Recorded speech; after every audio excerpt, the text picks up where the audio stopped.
Thank you so much for that, Mr. Toastmaster. Good evening, fellow Toastmasters and honored guests. Tonight, I will introduce myself and talk about the importance of teaching at the community college. And more specifically, I want to encourage everyone here at Voces Latinas to eventually teach at the community college. So first, to introduce myself, my name is Juan Flores. I just finished my doctorate in education at USC this past December. I'm a first generation college student, which means that my parents didn't go to college. And like many of you, I worked myself through school. It took me 8 years to finish my bachelor's degree. It took me about 6 years to finish my master's. And it took me 5 years to finish my doctorate. It's totally possible, and you can do it too. To talk about the community college system, I just want to let you know that the community college system in California has about 2.1 million students. It's primarily racially diverse. 69% of its student body is racially diverse. And it is the #1 stopping point for Latino students. 43% of the student body of the community college system are Latino students, which comprises about 1.2 million students.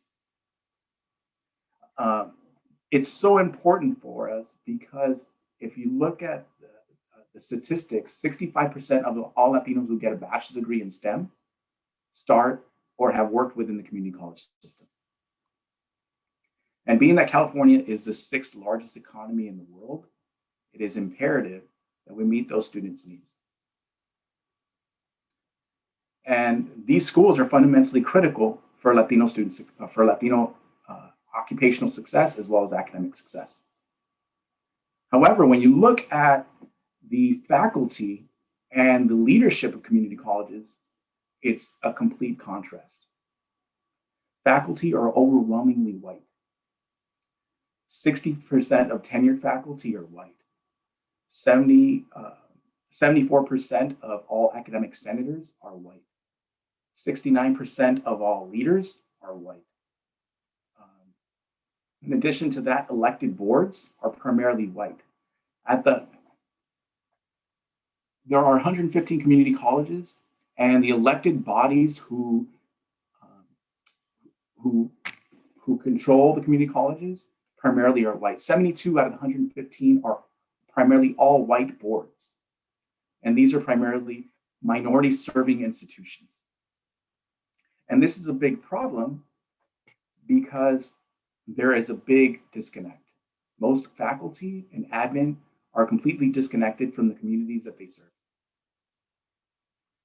What stake, do I often ask, what stake do these faculty have in the success of our community, in the success of our students? Too often, these students are merely seen as just enrollees. They do a good job of enrolling students, but do a poor job of serving those students and making sure that they graduate. Black and Latino students lag behind their white Asian counterparts. What I found in my dissertation is that faculty and admin oftentimes have negative stereotypes about students, and particularly Black and Latino students. We often have the ganas. My dissertation showed that we desperately want to succeed in the higher education setting. However, we fall far behind when it comes to GPA and completion rates. I read a book that came out of UCI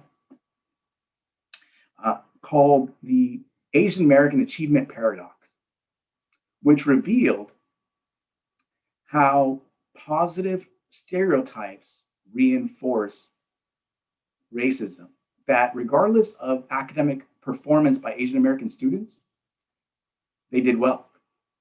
Meaning if they performed poorly, they still completed. They still had a higher GPA.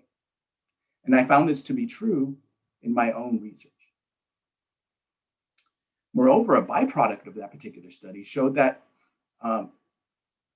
Latino students, A, have the persistence, but B, they start off academically at a lower point, but yet they still succeed, right? Using a baseball analogy, Most of these students start off at home plate and end up at second base, whereas their white and Asian counterparts start off at third base and end at third base. So what this book revealed in the Asian American Achievement Paradox, Taco Mom beats Tiger Mom hands down. Right? We are far more successful. So I'm going to describe a little bit for the next minute or two how to get into the community college system. First, education is primary. 25% of Latinos have a bachelor's degree, less than 5% have a master's, and less than 1% have a doctorate. So it's imperative that if you want to teach at the community college system, you have to have your master's, and it is subject specific. However, that's not always the case. You can teach at the community college without a master's. Say if you're going to be a cooking instructor, all you need is an associate's degree, which is a 2-year degree, and 6 years work experience. So you have to check the California minimum qualifications. All right, lastly, what you want to do is get to know people in the field. And also, you have to have the magnanimity to teach in the field, right? You have to want to teach. You don't necessarily have to have the skills, but you definitely have to have the content. And that's what's critical. So in closing, I hope I shared a little bit about myself, my passion for education, why you should teach in the community college, because we fundamentally need you and our community needs you. Thank you so much.